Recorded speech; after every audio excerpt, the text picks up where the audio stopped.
Sybil Wilkes with what you need to know.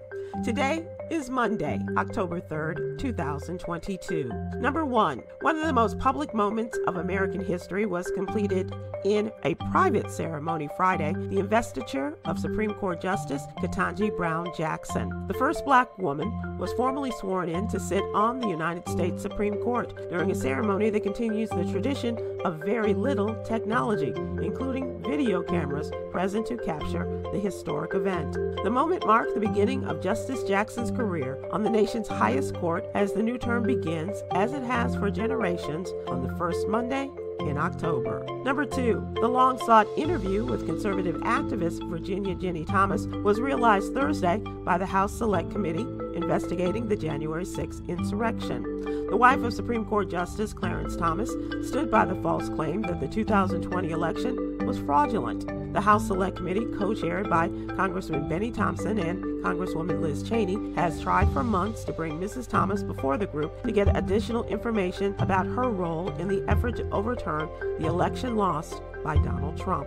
Number 3, doctors who spread coronavirus lies could be disciplined for unprofessional conduct in California under a law signed Friday by Governor Gavin Newsom. The bill declares that a physician or surgeon commits professional misconduct if they disseminate misinformation or disinformation about the nature and risk of COVID-19 and its prevention and treatment.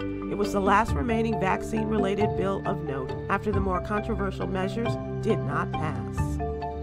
Number 4, the University of Mississippi is paying tribute to 89-year-old Mr. James Meredith. The tribute comes 60 years after white protesters erupted into violence as he became the first black student to enroll in what was then a bastion of Deep South segregation. Mr. Meredith was honored Saturday during the Ole Miss Kentucky football game, receiving a framed Ole Miss jersey with the number 62, the year he integrated the University of Mississippi. Number 5, what is Holy Communion? Holy Communion is a practice of Christian churches where its members and those in attendance share a sacred moment with God. It's a time of prayer and meditation to and with God, and includes the intake of a small piece of bread or cracker and a sip of wine or grape juice, representing the body and blood of Jesus Christ. These 2 items are used because those were the items Jesus picked up from the Passover table and gave to his disciples the night before his crucifixion. Read more about it in today's newsletter.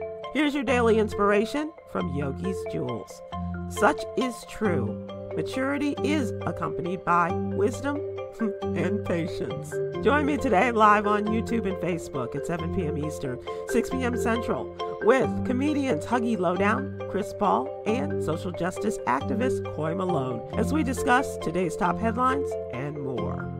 Thank you to our What You Need to Know partners, Black Voters Matter and HBCU Go TV. To subscribe to my free daily newsletter, please visit SybilWilkes.com. Be informed, be empowered.